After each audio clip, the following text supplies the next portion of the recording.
Enhancement Ordinance. The meeting is called to order. A quorum has been established of the Budget Committee, and we will now have public comment. The individuals that signed in, the entities that signed in, were just wanted to be aware that they're here to answer any questions should that arise, but their proposals have already been shared with you guys, so they don't necessarily have any presentations, but they're here and available for communication. Okay. Is there anyone else in the public who would like to comment? That's perfect. Thank you. Is there anyone online who would like to comment? I don't see anybody's hand up, but I see South Gilliam, North Gilliam Health, South Gilliam Health. Okay. All right. Okay. I guess before we get started, is there any input from the Budget Committee or any questions right off the bat? We're here just to, again, continue the discussion about the Economic Enhancement Ordinance, the distribution of those funds. Last month, was it last month? 2 months ago now, December, the topic of focus there was the childcare centers, the workforce housing. Sorry, I don't know why my computer isn't pulling these up now. Workforce housing, the economic development line item, which then we were including the emergency services into that, the small business development. Those were the 4. Right. With that, we requested that the childcare facilities, let me share my screen, sorry. The childcare facilities present proposals and the emergency services facilities present proposals.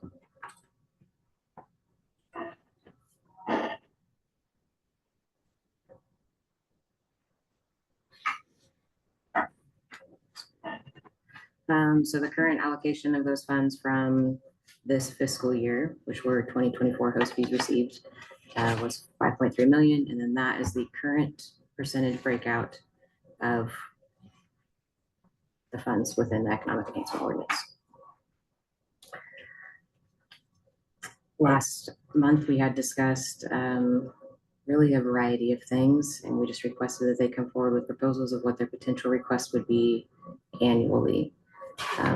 Sheriff Betancourt cannot be here today, but a letter was shared from him as well, just kind of outlining his expectations for the funds for the emergency services.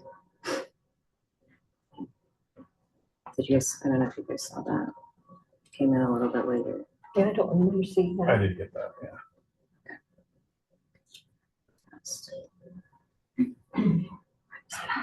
That was the last thing in the packet, right? Yeah. Yeah, I saw that.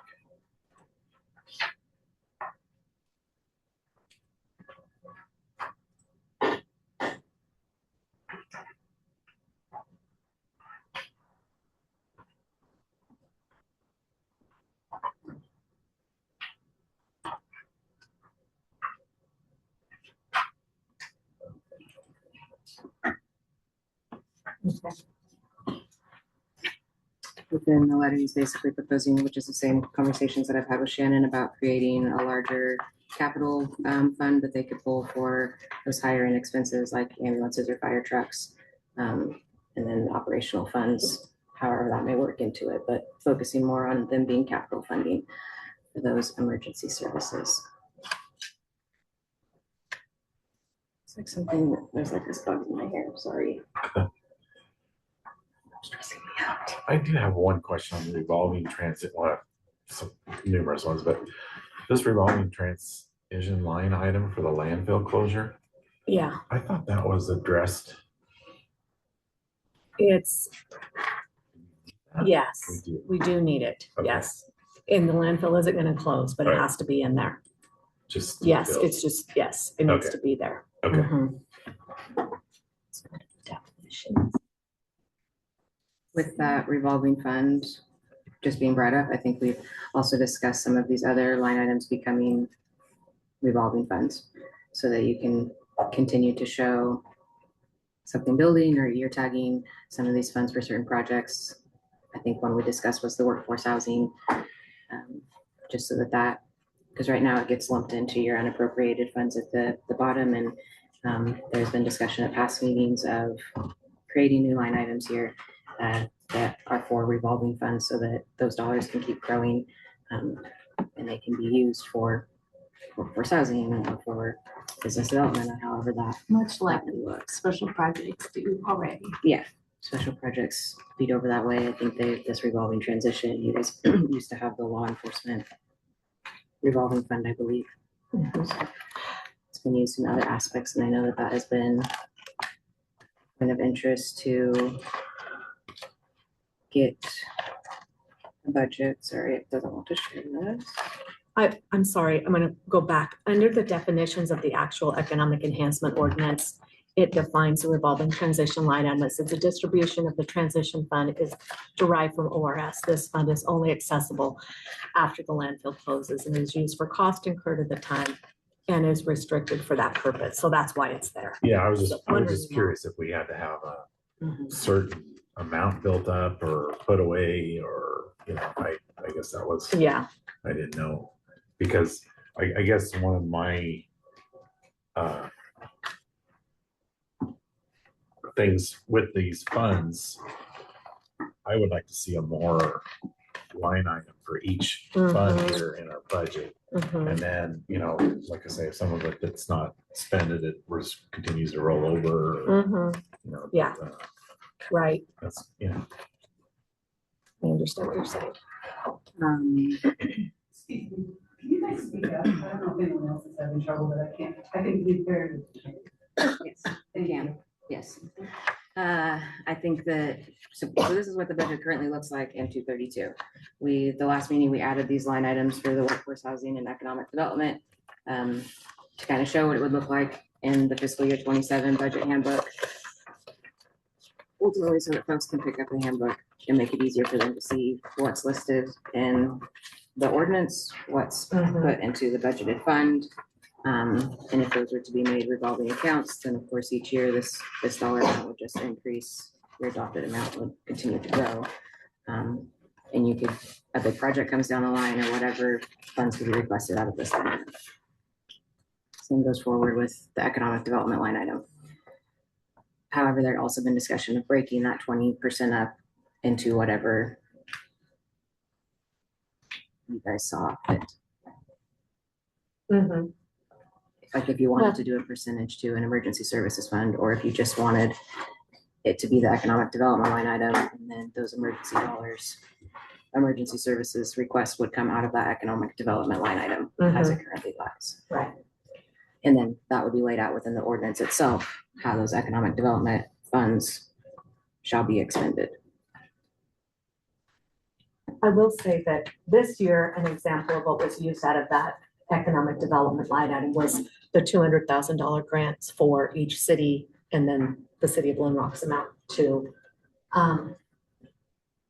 And we will need to reserve some of that for grant match for our BEAD grant and our EV charging grant. So, but we can budget it so it's clear, and there's a job for every dollar that's in that, that's in the ordinance. So that's kind of the gist of how we were discussing laying out the FY27 budget. I think now we're still in the meat of it, of deciding how you want those funds to be distributed within the economic enhancement ordinance.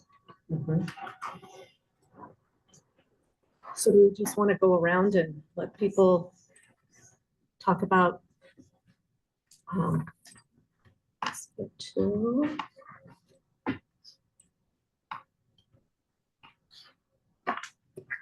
So we haven't heard anything, but the city's works, the 6% for each city in the city of Lone Rock. Then below that is the early learning sustainability.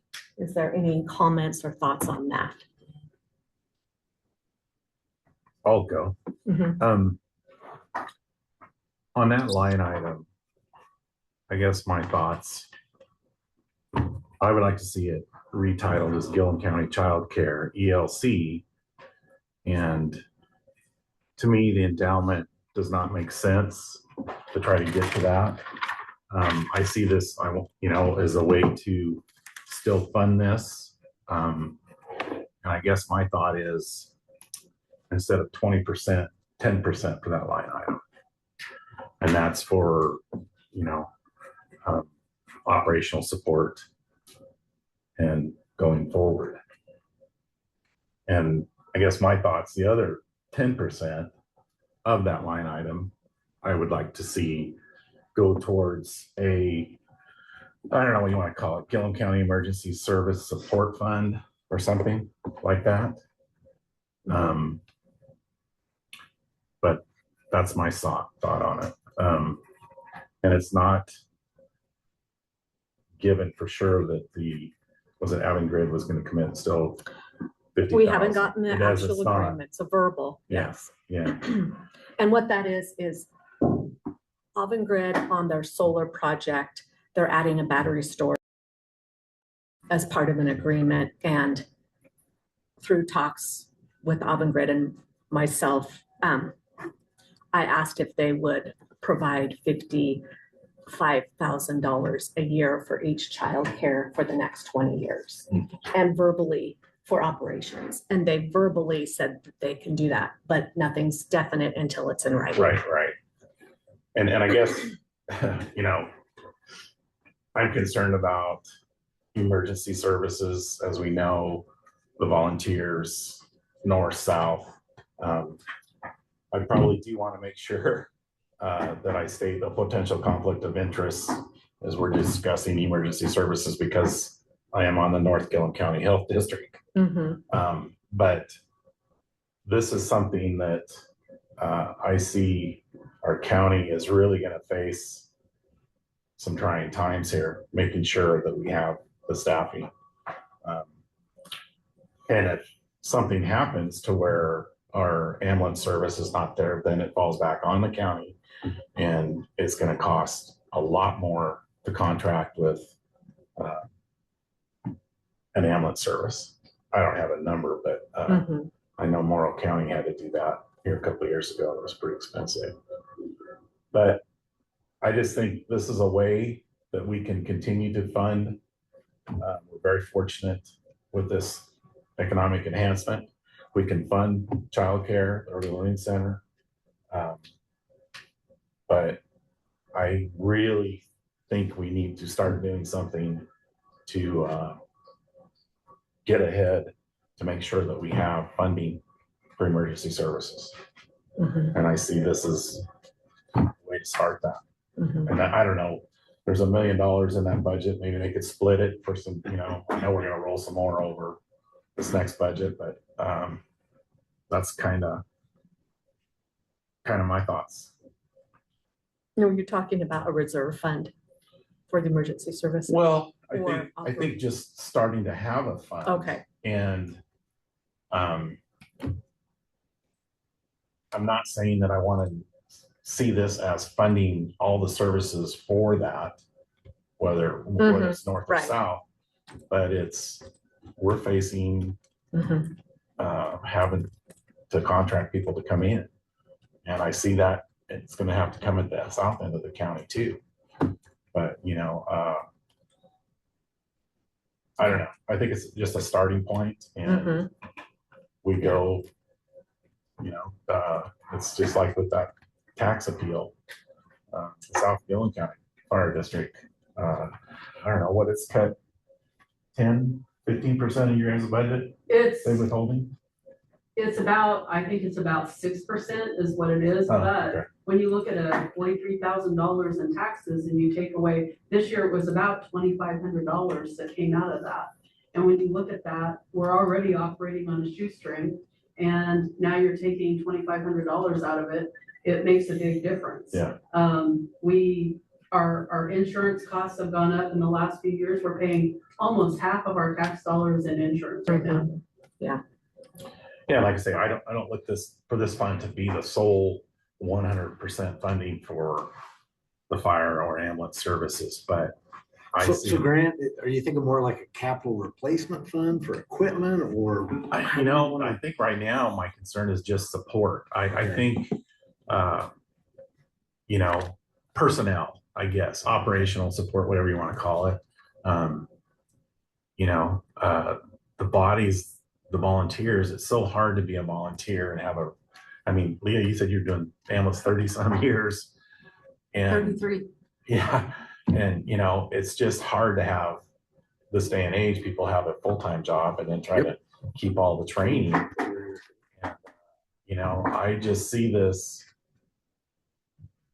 I see the future and that we're gonna have to have some dollars available to help support these and have it available because we gotta have it. So we have to establish a new funding mechanism for emergency services, which really doesn't have anything to do at this point, moving back to where you get the money. I think we should split this out. In other words, one thing is we got a crisis in emergency services. Mhm. And so we have to establish a budget category for emergency services. That's number one, as I understand it. Well, I'm just taking a line item, that we can start building some Right. funds in it. Yeah. Yeah. And yeah, it's on line item. Now, where do we get that money is I just suggested taking 10% out of that 20% that's for the early learning. so take 50% out of early Yeah. learning. Yeah, Well, where else can we get the money? I don't know. I think if we take 10% out of that, with the 10% that's still remaining, we can still support childcare. But endowment, to me, I just disagree with that, trying to build that funds. I think this is a path going forward to fund childcare and, but if we don't have our EMS, we gotta have it. Oh, that's, Yeah. no, I'm not, I think what you're speaking to is really important. But you have to, and your suggestion is we'll pull it out of half of basically I would like to see 10% of that. 10% of the 1 million. Well, the 20, yes, yeah, it's basically 1 million. Yeah, we're this year. Yeah, It would be Or 550, it would be 50%, yeah. half of what, yeah. I think I'll just put that out there, that another thing we've talked about is creating IGAs with some of these services for their operational expenses. And I think that if the funds within the this line item would be built for a capital, and you can use potential SIP funding for IGAs for operational expenses, right? Smaller operational IGAs. Right. So to talk about the SIP funding, we have one more year on the large SIP agreement. This budget year that we're going into is going to be budgeting our last year in 27 November. We'll receive the last year of Shepherd's Flat. Then those funds should roll into taxes. Those are valued by the Department of Revenue. We do not know how they're going to roll into taxes. Right. So you're the one who told me that our funding's a three-legged stool. Yes, I did. Economic enhancement, SIP funding, and property taxes. So those are our three choices. Yeah. So, and we've overburdened our general fund. We need those SIP funds to roll into property taxes. We hope that they're about the same, but not knowing how those are going to be valued, we're going to need that data before we can make any large commitments beyond, with any funding beyond this next year for SIPs, which we've been warning everyone about. So outside of this is a stable, I feel, a stable funding source. I mean, of the three, Yes. well, SIP funding's pretty stable too, but property taxes are very unstable because so much of our value is under the utility category. And that's all valued by the Department of Revenue, subject to appeal. Right. So, Unfortunately. Which is why we're in the shape we're in right now, Mhm. some of those other. yeah, Well, first of all, I have to declare that I am also sit on the board of the North Gilliam Health District. But I also want to say that and then the reason that I do is I feel that our emergency services, our elder care are just as important as our child care, and that we should not put all of our eggs in that basket. We need to spread things out so that we're covering our entire population of our county. in support. And South Gilliam is going to realize that they're trying to transition away from their older, more experienced volunteers, and volunteerism is a dying thing, as Grant said, because people have full-time jobs and children, and there just aren't enough people at home to volunteer these days. So I think we need to be equitable. We need to continue to ask these entities to help us determine, what your needs are, which we have done. Brooke has reached out to everyone and asked for something. I think some may have been holding back a little bit. I think we need to build some of that a little higher than was asked for. Well, I think Shannon and I just want to clarify that we have had conversations that this was more of like an operational payroll shortage request. I At this proposed time. Push this out Mhm. before Shannon and I Yeah. talked, and then it was more towards that capital, like Gary had proposed. So our There's understanding with talking to Gary was he wanted to establish a fund that was for capital projects. That was his idea. And when we first started talking about it, he said, I think $1 million is enough. And then when we said, hey, one ambulance could be $500,000 by the time we need the next one or even more, he was like, who knows where that's gonna be. But what I want you guys to know for the ambulance service is we were asked for a 26, 27 projection, which is what I gave you in the event that there was additional funding. We weren't actually requesting funding. We were saying, if we were paying all of these things at this point, this is how much money we would need for 26, 27 to do that. Currently, we do not pay a coordinator. Cindy and I volunteer our time to coordinate the ambulance service, so we're not paying a coordinator. We're not paying a bookkeeper because that's part of what we're doing. So when you look at that, if we had to hire somebody to be the coordinator, as other agencies do, we would not have the money to do that. Right now, we've been operating with no problem because we're volunteering for these things. Then the other thing that I want to mention is we really boosted up training because as of this year, there are 9 of us in our staff that are 60 years old or older, and there are 9 others that are not 60 years old, and 2 of those don't even live in the county.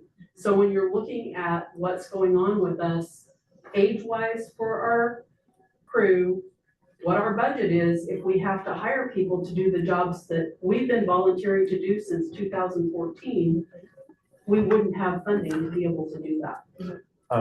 I wanted to pick your brain too, because I know at the north end, we have Boardman, the Dalles, Hermiston, some pretty big cities close that they are currently contracting with some people to help fill in. I guess my thoughts, I think that is going to be tougher to fill at this end Is there just because of to insurance companies or geographics down the road, but should it be raised? I don't know. Which also makes it so much more important that because of your geographics, that you have these services. And I think too, that when you're talking about contracting, and I don't know what the ambulance service on the north end is doing, but we've had limited places for people to stay here if you are contracting. So if you're contracting somebody, where are they gonna stay while they're here doing that contract work? Well, like I say, we have, I think there's 2 or 3 people from Boardman. They come down and work a shift. Yeah. They're close. We're lucky in that spot. Yeah. But I see that as becoming. What's the revenue stream for the South County? We are, right now, we are autonomous. We're under the health district, but all of our revenue comes from billing and from our Tri-County Healthcare or Tri-County Ambulance, which is moving under Lifelight, I think. I'm gonna struggle with that. They'll be collecting funds for that and then donations. So I get injured out at the farm and I call you, you come pick me up and then you send me a bill. We bill your insurance So Yeah. we actually are working with a billing company, which has been really good for us because everything is getting billed. They're doing a really good job. They charge us $35 per, is that right? $35 per call? Unless we're over 10 calls, and if they bill out more than 10, that rate goes down. And we've been doing really good with collecting, but that's our sole revenue is from that. We haven't, other than a couple of grants that we've gotten from the county, that's where our revenue is and has been since 2010, probably 2011. So what's your annual billing for services then? I mean, on average, how much do you bill? Oh, we're 200,000, 100,000? It's probably a little over $100,000 that what we're actually billing and what we're actually getting. Because the majority of our calls are Medicare or Medicaid calls. And so we're billing well over $100,000, but somewhere in the area of 100 to 120,000 is what we're getting. And then out of that, we are putting $45,000 a year towards a new ambulance. So almost half of our income, So Goes- the replacement fund. we have an Okay. ambulance replacement. Because now they just purchased one through, was it capital grants? We got a $110,000 grant from the county because typically we purchase a new ambulance every 10 years. So, and they're not on the same year. So one ambulance will go 20 years. And we were needing to do that earlier because the ambulance that we purchased in 2008 had multiple issues multiple times. And so it was like, we really need to get something different. So we got the grant from the county to supplement what we had already saved. And that ambulance was purchased in 2023 and was $260. So basically, summing all of this up, we're approaching a crisis mode with services for emergency services, ambulance, whatever, within the county, and we got to, as you were saying, put a line item up there for that. And the question, once again, gets back to, and you come up with one solution, pull money out of early learning sustainability.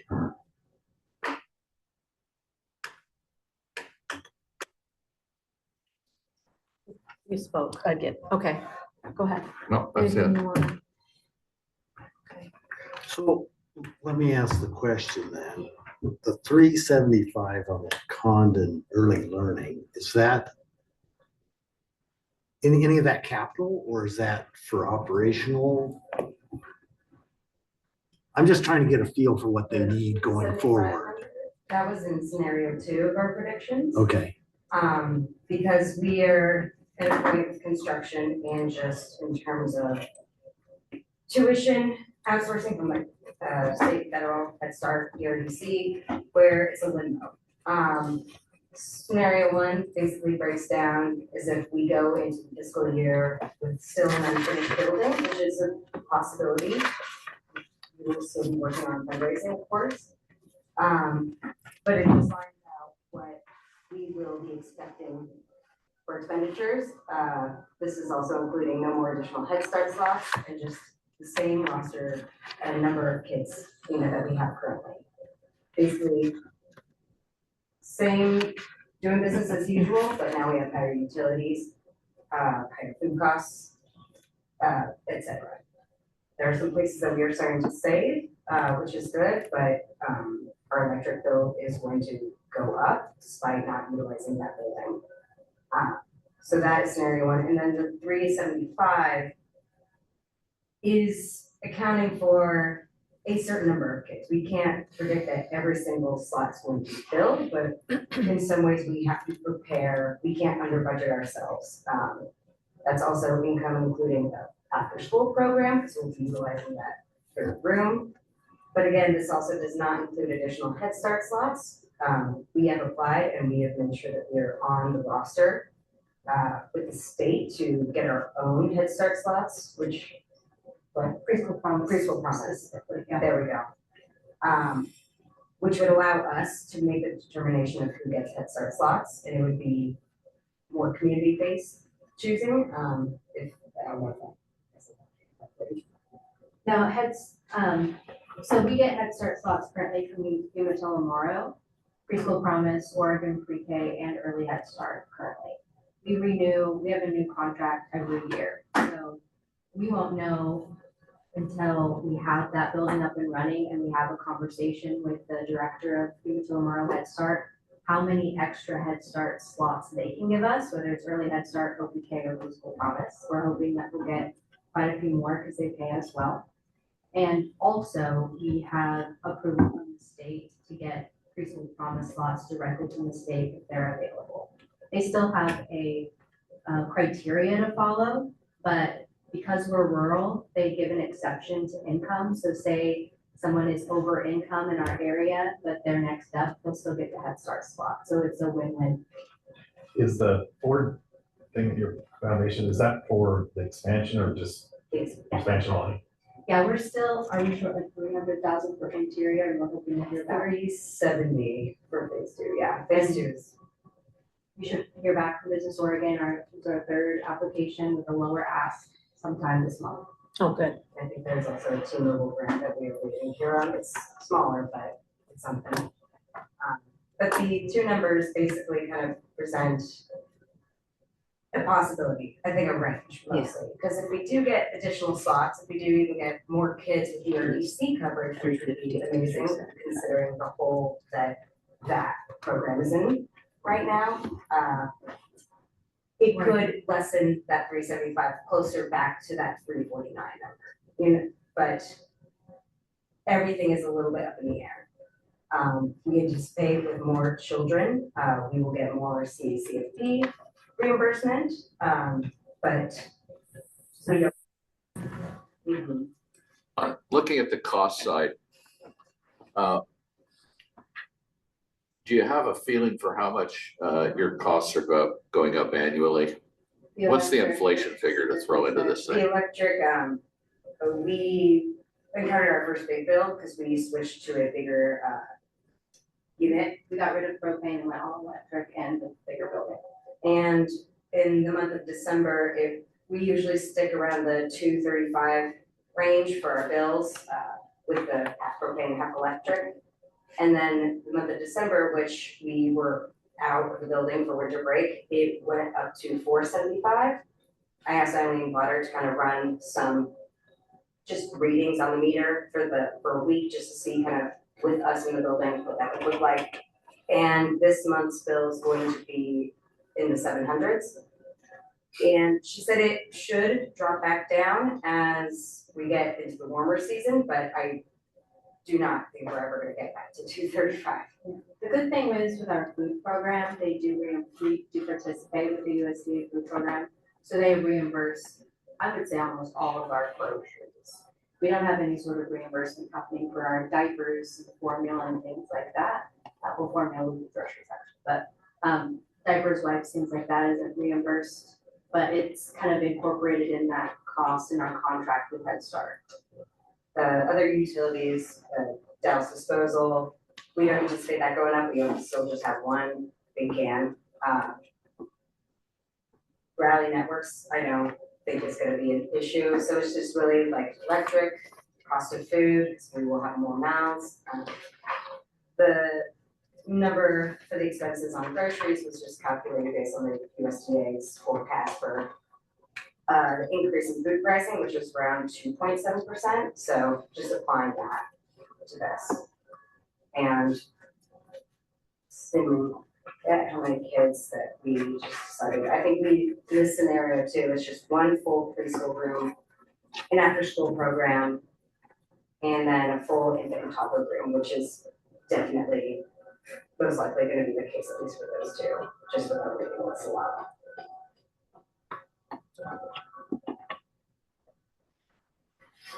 So 350 or 375 is a range, okay. Yeah, we hope to stick closer in the 350 range, as we told you guys in the past. That's our goal, and it truly just is dependent on higher powers than us at this point in terms of Head Start and ELC.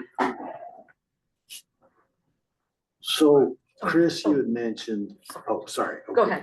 ahead. On the Avangrid, any Mhm. idea of when that might be known? I need to do that outreach again. Okay. The last I heard was in December, and their legal counsel had switched over that was working on the agreement, but they were reallocating the project, the agreement that needed to be put in place to another attorney. And so I need to find out. Okay. But they were proposing like 15 years with a possible 20.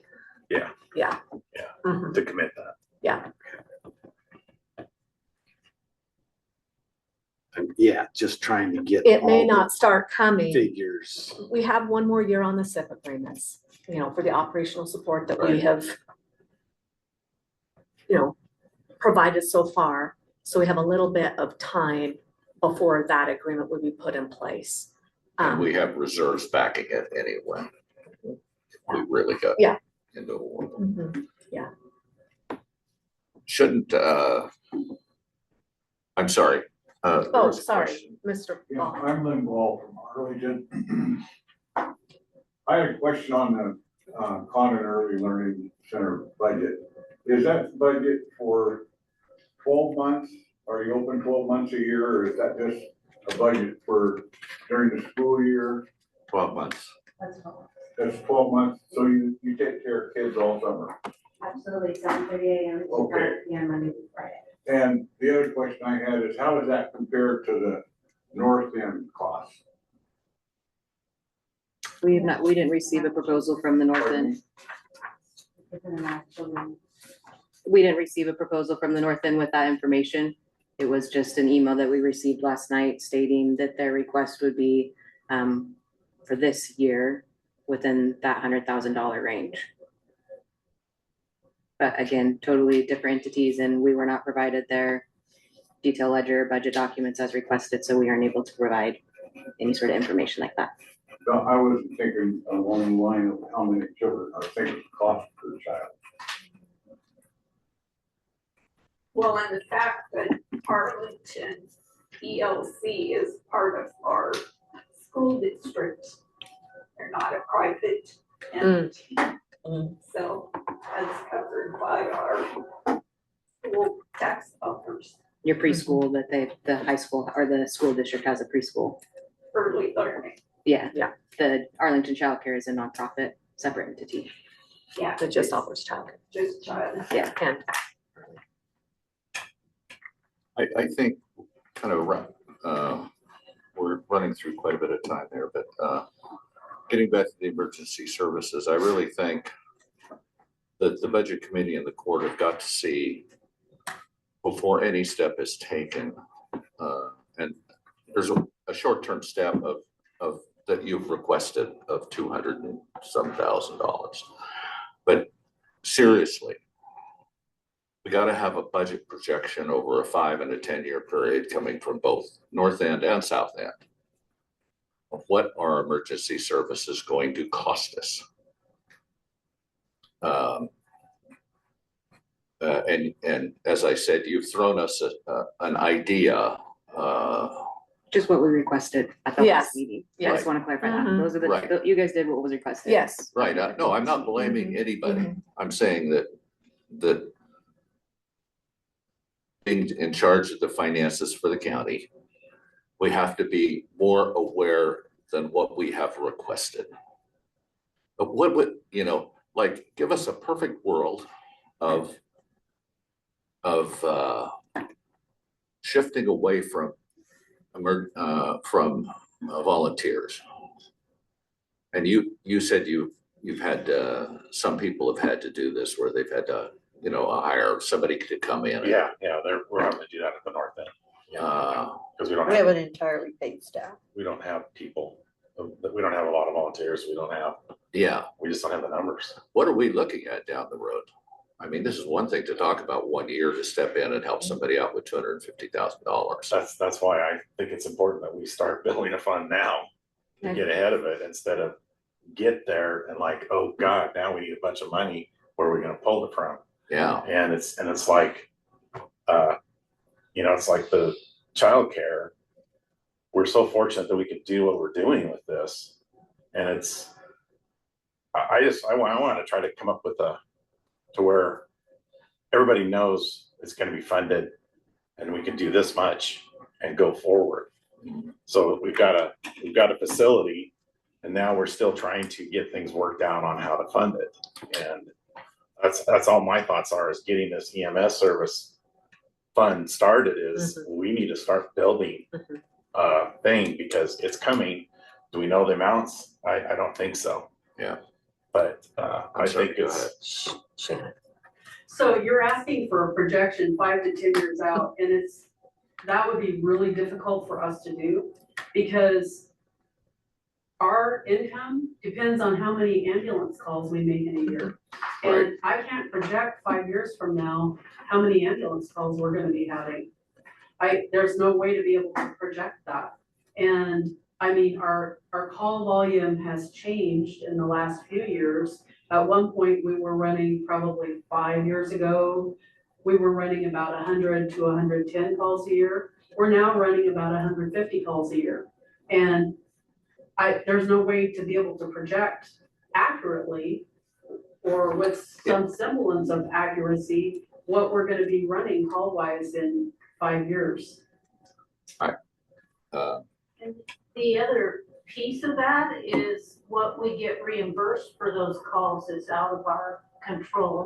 Medicare and Medicaid only pay a certain amount, so we may charge, say, $2,200, and Medicare pays $1,100, and they can bill a supplemental for a couple of $100, but the rest we have Okay. to write off. Say over the next 5 years, you have 175 calls per year.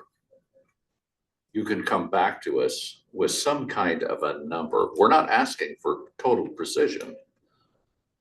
But Can you take what they provided and what's divide that? by 5? Multiplied by 5.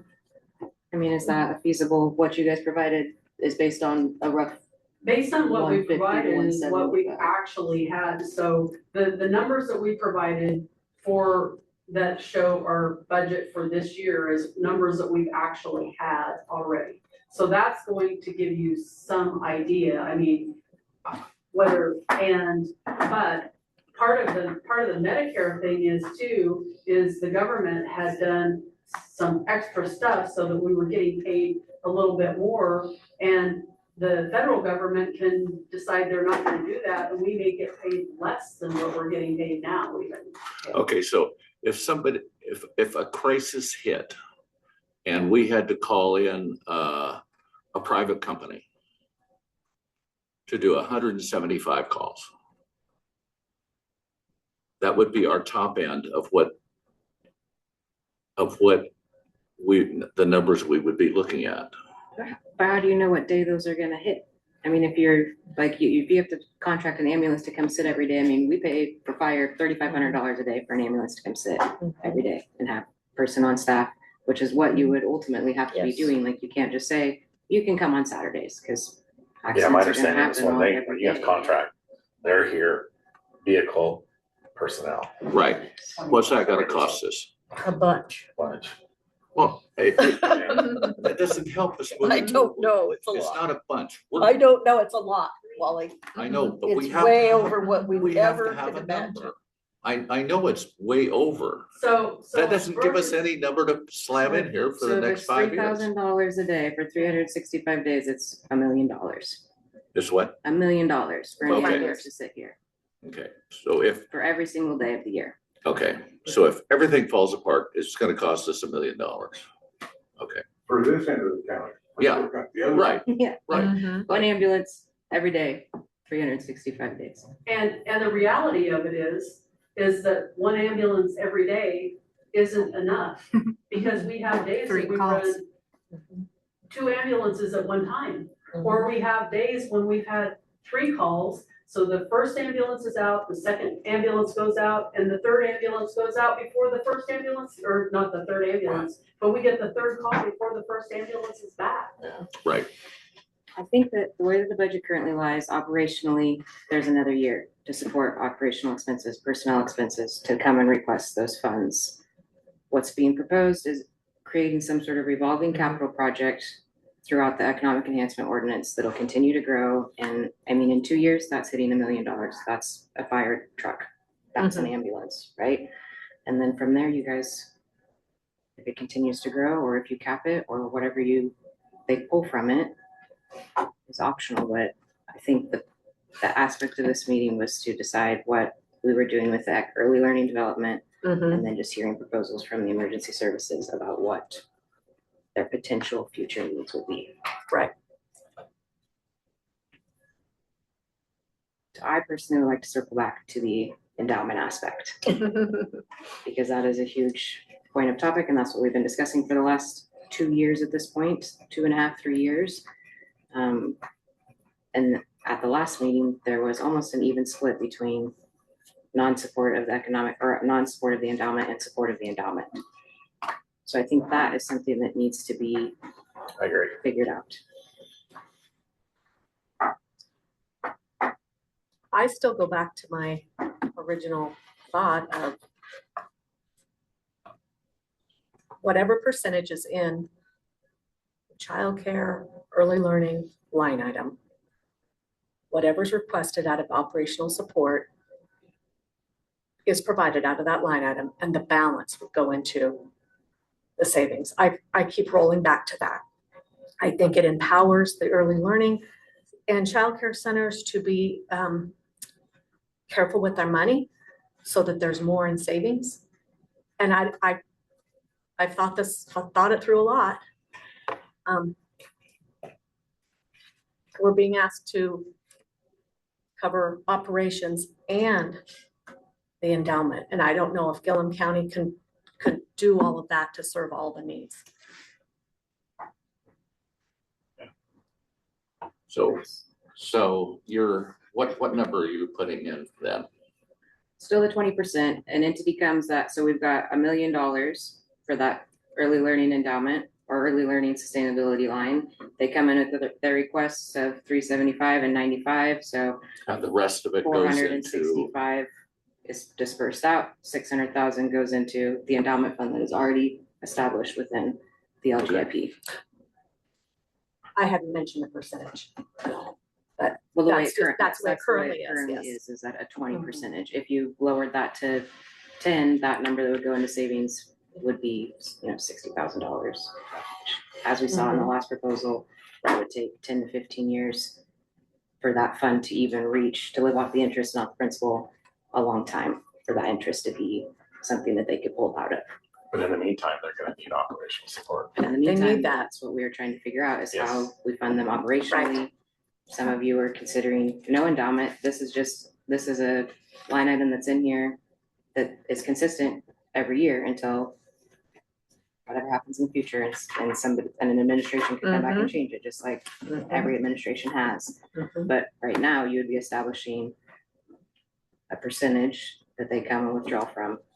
and what's your final?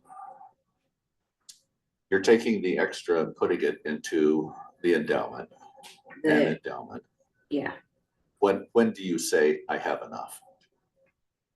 if they are coming and able to pull their operational expenses every year, the endowment is used as an emergency fund for those entities if something was to come and they needed to triple that request one year or double that request, because you're gonna be filling the request that they need.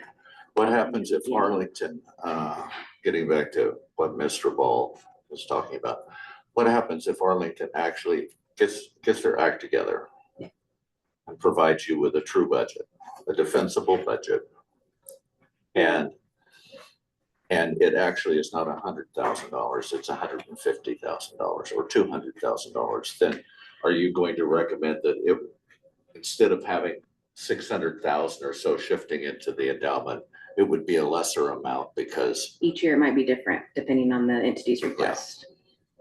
So you know that it's gonna be that 20%, but then each request that comes in the beginning from the entities may be 500,000 one year, or 200,000 one year, or 700,000 one year, and then whatever's left of that 20% Right, then Right, gets moved into right, your right, endowment.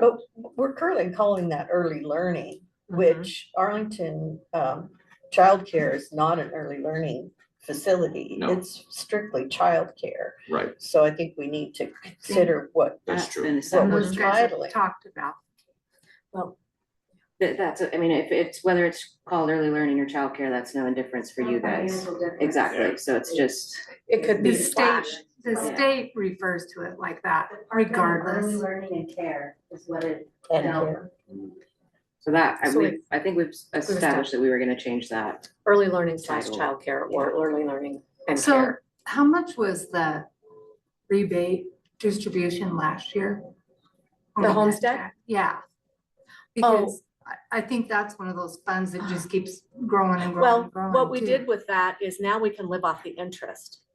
So the homestead rebate, 11.5% goes into the line item and then the 3%, but it's taken all this time, the excess of the 11.5 that wasn't spent all these years. We were collecting more than we were paying out. So then the residual went into the endowment and it's taken all this time for that So to grow it's- to live off. the It's interest. actually sustaining itself? Yes. Yes, It's at 9 million Uh-huh. and that was started. right. in So that's why we 1986. thought we could go to $1,500 because we weren't eating into the principal. At least that was our projections and it turned out that way this year. Now, what's gonna happen when more people apply? We'll have to see how that, really watch the fund. So do we need to keep putting 11.5% in it? Or can Well, that the go 11.5% is what we do, the bottom, second to bottom line endowment, the 3% is what, and we use that Mhm. $609,000. Yes, and that's what's making the payments right now, all of that. Yeah, The 160,000 is what. but I thought the interest now off of that And can sustain that. Yeah, in addition to the 11.5%, that's all used each year. And the interest that has grown in the endowment fund, all of that's being used for the payments without touching the principal of the endowment fund. Did I say it correctly? I think so, yes. I have to look at the. So I think your question is, do we still need to put the 3% in? Yes, Is we that- need to do all of that if we're gonna give the $1,500. Okay, Yes. that- Mhm. that- Yes. that's what I was trying to figure out. too. Yeah. I think the other thing, I'm sure at some point Arlington Community Childcare will need a new building Right. because it's a old structure Mhm. and I'm sure they will need help with that. Mhm. The reason I'm being so, I'm not trying to be rough on people here, when I'm questioning. What I'm trying to point out is that, and going back to when we originally set this up. And Originally, back in, Yes. oh yeah, it's changed many times, it's yes. changed many Mhm. times, but one thing that has the potential for change that you have spoken to is that we have had so much friggin' money coming in, bluntly coming into this county. We haven't had a tendency to say, okay, fine. Yeah. Well, we're now approaching an era where possibly it is not okay, fine. Mhm. And Exactly. agencies Yes. coming in here and asking for money are going to have to be sharp. Because the county budget committee and the county court is going to have to be sharp. And we're not gonna get some things that we would like to have. Because we don't have the money. I mean, we're sitting here with, I don't know what we've totaled up over the years, 40, 50, 60, whatever it is, $1 million in reserves in various locations. Mhm. Some dedicated, some not. Those days might be over. And so when I'm asking for more specific numbers coming from South Gilliam, I'm not trying to be rough. I'm saying this is the way the world is today. And we're gonna have to, as a group, collectively, figure out how we're going to satisfy taking care of the north end on their emergency issues, south end on their emergency issues, north end on a new building for childcare. And you can't expect us you can't expect from this point forward to walk in that door and just ask for money and expect to get money, because we might not have the money. And so that's the reason I'm not trying to pick on anybody. Go So let ahead, me say, Shannon. first of all, I didn't feel picked on. I've felt picked on different times in my life, but this was not one of them. And we weren't actually asking for money for this next year. No. We were asked to give a projection. Mhm. And when you ask for a projection, because there are so many variables in how our budget works, trying to give a projection on what we actually get is very difficult. If we can take a dollar amount that says $3,000 a day for a contract crew, I can give you a projection of that. Right. But if I'm looking at my numbers and trying to project out 5 years, it's next to impossible to be able to do that, because we don't know what the federal government's gonna do. We don't know how many people we're gonna transport. There's a whole bunch of variables with that. Well, another thing I'd like to add too is, I think that you're gonna see this continue to go increase with the landfill. The economic enhancement fund, the money coming in. And, Because I think he said they were up to 5.5 million. I think so, but you know, it's like if we get the Cedar Springs bypass road done and the existing road now, they want to put a spur in there. They have the opportunity, what I was informed was that they have possible more contract opportunities with rail coming down the road. But they're kind of limited with what they have to work with as far as rail siding now.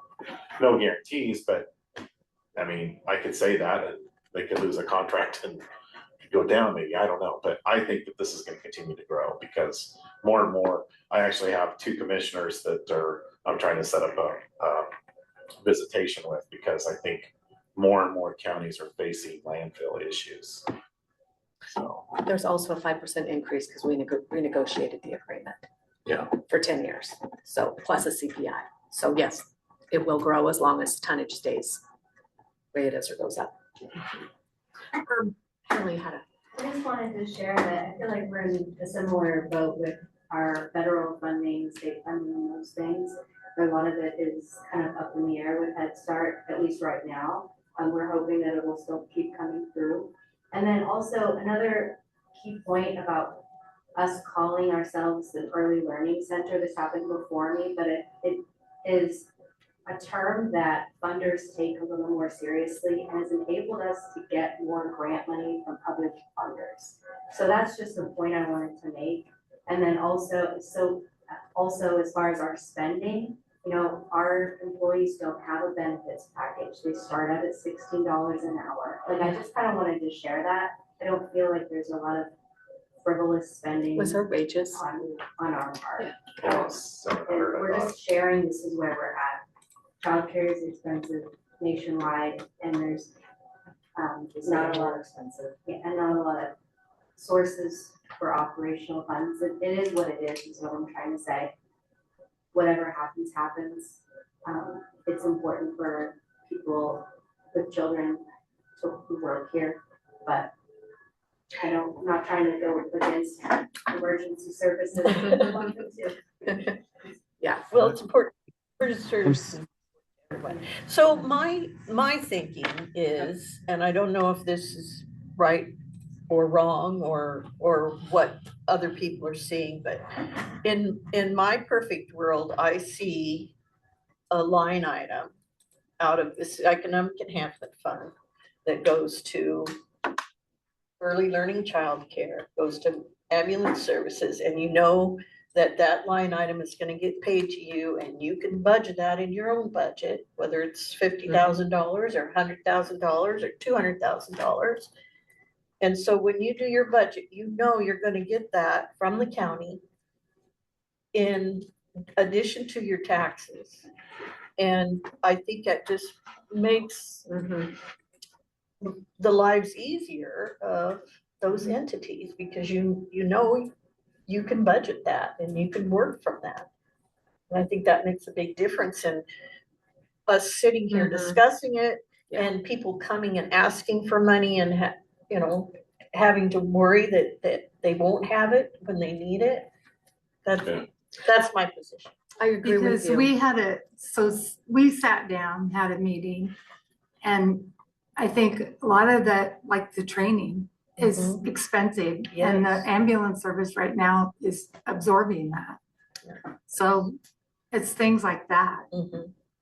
Yeah, Yeah, because they need to recruit, they need to train. right? we have a comment online as well. Okay. For the fire department, Oh, which is sorry. actually in a lot worse condition even than the ambulance services, that would make a huge difference. Mhm. Because when you look at what we get tax dollar wise and what we're operating on, the fire department has the same types of expenses that every other fire department everywhere else has, with the exception of probably what we're paying our volunteers, because many departments are paid call volunteers, which ours are now. But when we're trying to operate on say $60,000 a year, because we have a contract with the city, so we get money from them. But we're trying to operate and do the same things that fire departments that are getting $500,000 a year are getting, or $1 million a year. And so for the fire department, having a known amount that we were gonna get would make a huge difference in being able to buy trucks in the future, being able to do the things that we need to do. Typically, our fire department in the last number of years has not bought trucks. Well, I take that back. We did buy a truck, but it was a used truck. Typically, we get our trucks from something called FEP, which is a Federal Excess Property Program, and we get those, but we aren't buying new trucks. So how do you want to lay this out in the budget? There's an online I have a comment. comment online really fast. Sorry, they've had their Oh. hand raised for a while. Perfect. I think it's Steve with the Times Journal. Yeah, this is Steve with the Times Journal. Just real quick, with the host fees, I see there's an economic development fund of a little over $1 million. I was just curious what that's spent on, and if you all would consider rolling in things like childcare, early learning into that. I mean, we've written about this quite a bit, that it's hard to find another kind of job or sector like childcare that touches every other sector, whether you're a farmer, plumber, teacher, somewhere in between. If your kids can't go to school that day, you can't work.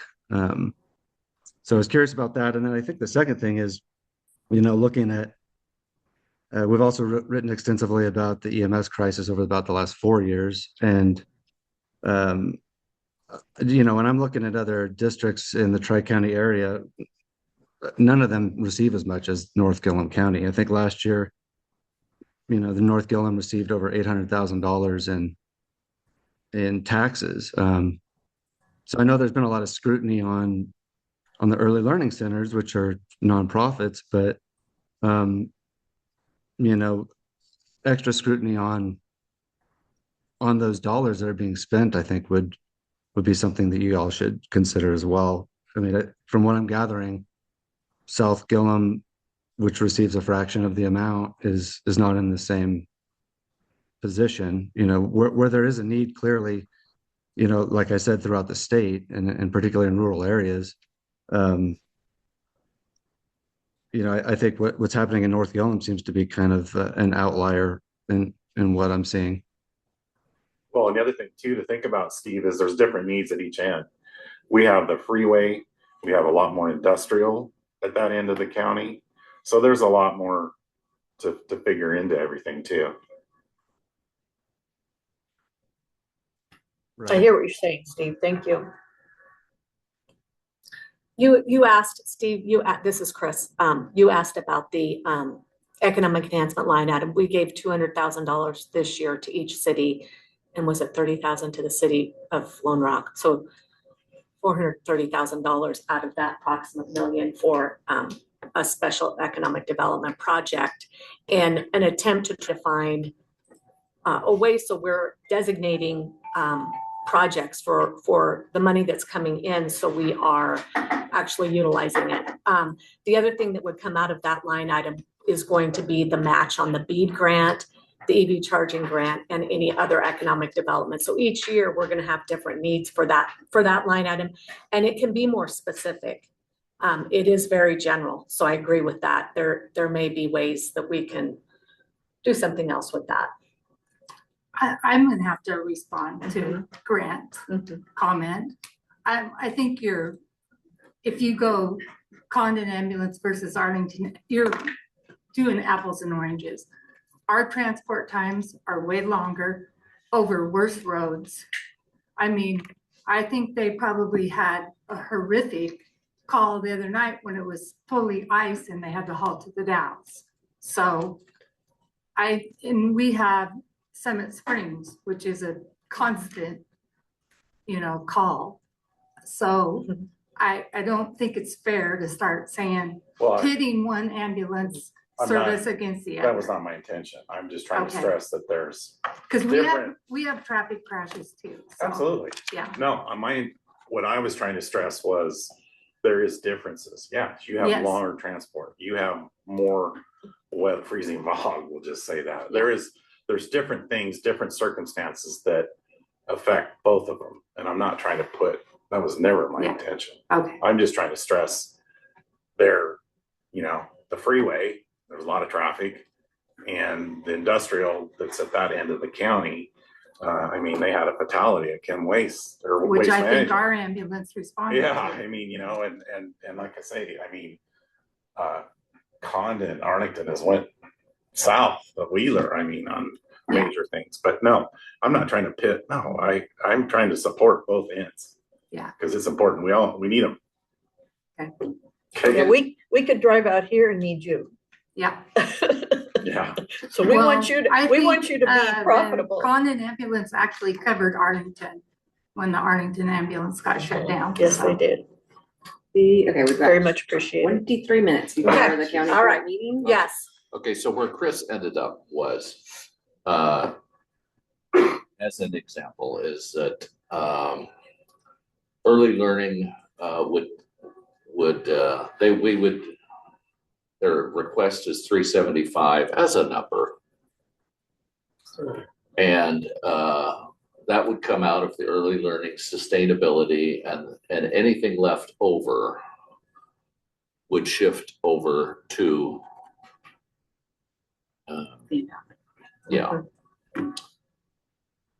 but So what percentage are we talking about there? We want to leave it at the 20%. You want to leave it at the 20%? Or are you guys thinking a I different don't. percentage? Okay. well, my next So what question, if you consider, I know that I've been hard on trying to keep the endowment thing, but what if you consider a different percentage instead of the cutting it totally in half? so Or you could take what it from happens a if we different area. take early sustainability, which is now at 20%, and just as a number, cut it back to 14%, and then start setting up an endowment of 6% for emergency services? I disagree. I think we need to start building that EMS fund. Well, that's what I was doing. But yeah, no, I don't think 6% is enough. I think with the 10%, like I stated before, with the childcare, we can do the early learning center and meet the needs right now at the north end. And so you're going to end up in that case, though, you're going to end up with them coming in every year for the same amount of money, and there is no money going to be set aside for building a future. well, so you're talking about Arlington's building. You're talking if there's a building needed in Arlington. In case, yeah, stuff like Well, that. I think we have a large amount in appropriate. Yeah, we do. So, but I cannot stress, I think 10 and 10 is a good spot to land on right now and go forward. It's gonna solve some issues. It's not a perfect world, but it's a starting point. I just can't drive home enough. We need to start building that fund. And with that 10%, I see us going forward, we're gonna be able to help support the early learning center and Arlington's needs right now. Okay, so our expenditures here, we're allocating on the right-hand column. Does that match up with the host fees? This is this fiscal year budgets, we received this amount of revenue, 5.3 million, and this is the actual breakout for fiscal year 26. And what is left over? We aren't spending 5.3 million. No, because that was part of the discussion. It's not budgeted the same apples to apples in the budget right now. It's just kind of lump summed into project development costs and then special projects. How much? We're spending the top three. These ones are automatically. Right. This one is a revolving. Right. This one spent. Workforce housing needs. That one spent 175 of that spent. So it's these, the ones that are highlighted are the ones that are not tied to a specific. Right. Okay, So what if we took 4% out of economic development? I'm just throwing out a number here, Mhm. just to try to Yeah. see if that would Right. help early learning. Mm-hmm. I don't know, Yeah. I'm just throwing out some numbers. Right. Because 4% for, then putting that back in there. oh, okay. All right. And you still got money left over you're not spending for next year. You can adjust it again. That gives 500,000 going to emergency services. Yeah. So what if you put the 5.5 that they're projecting right now? Can you put that above and just for us to see? So you're basing it on 5.3, which was last year's revenue. actual? Okay. And I believe they said 5.5. Yes. My So problem, what's that number look A little like? dangerous, but. I think that's one too many zeros. Yeah, we'll take that. Getting a little ahead of ourselves here. my problem, if the childcare fund, why would we pull 770,000 out right now? I don't understand that. That does not make sense to me. If we were to So no, continue to because they grow were the talking about paying out and then whatever was left over would go into their endowment. I know, but I think the endowment, we need to get past that.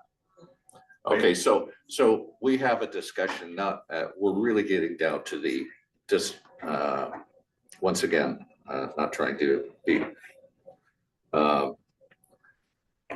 Grant does not favor an endowment, Yeah, and that's. which is, Mhm. you might very well be right. And you might not, as being the most powerful way to move forward. Mhm. You would like to see an endowment. Well, I want to empower the childcares to be as efficient with their operation funds and whatever saved. Right. Be in the savings, Right, whether that be just like the economic enhancement endowment fund, Right. something like that. yeah, so what it really gets down to around the table here, we talked this on the last session, we've talked personally between each other. Are we going to support an endowment or not, and put it to bed? And whichever Yep. way we go is going to Right. upset someone, Mhm. which is part of our job. Mhm. And we obviously know Leanne would like to have an endowment. Yeah. Leah, I mean, excuse me. Grant, go ahead.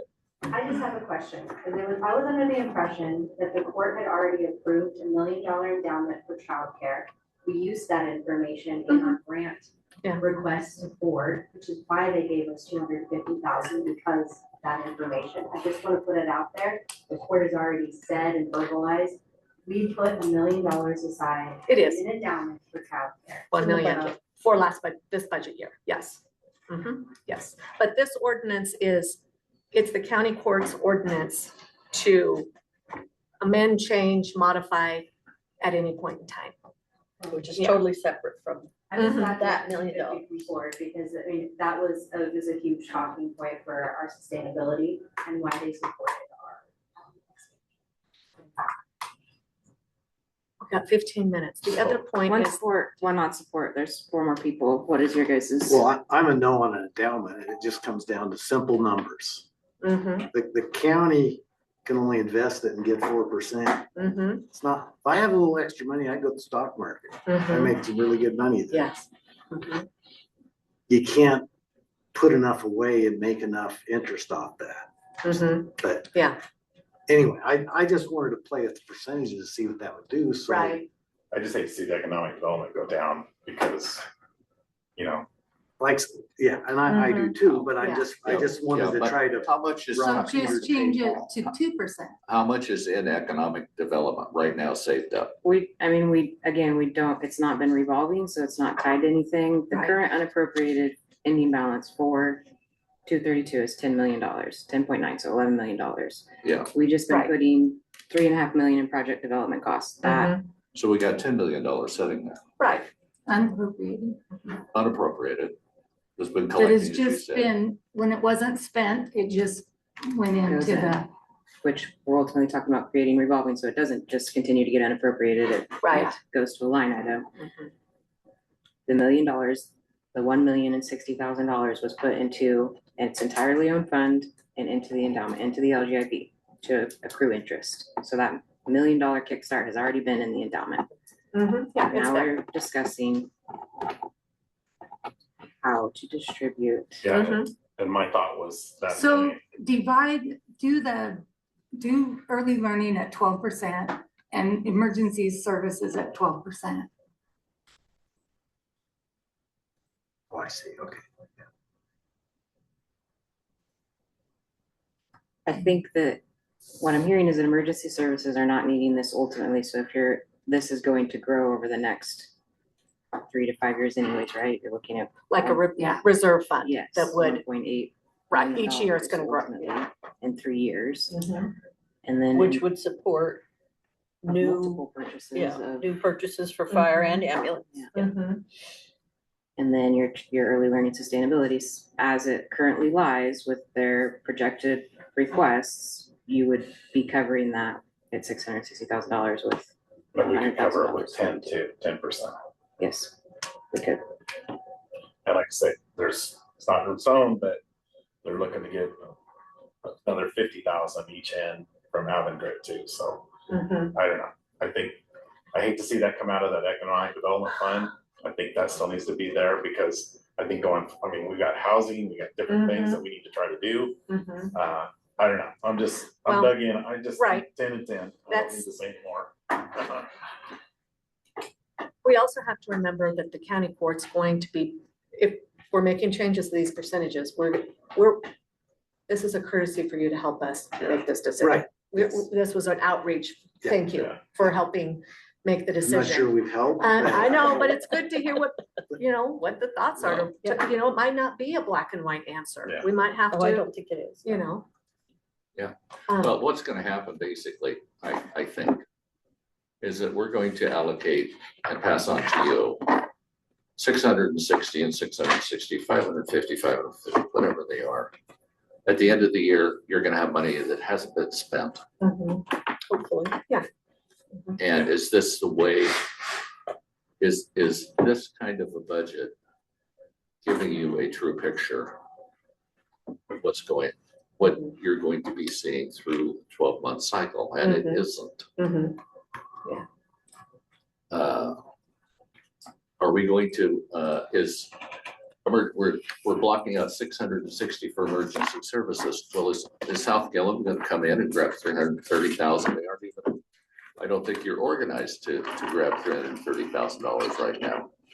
It might be in a year. No, but we did talk about our meeting, if we had to pay a coordinator and other such things that, Or if somebody ran into one of our ambulances in the intersection, that could be $350,000 right there. It's a little over 400 now. So let me ask one more Entirely question.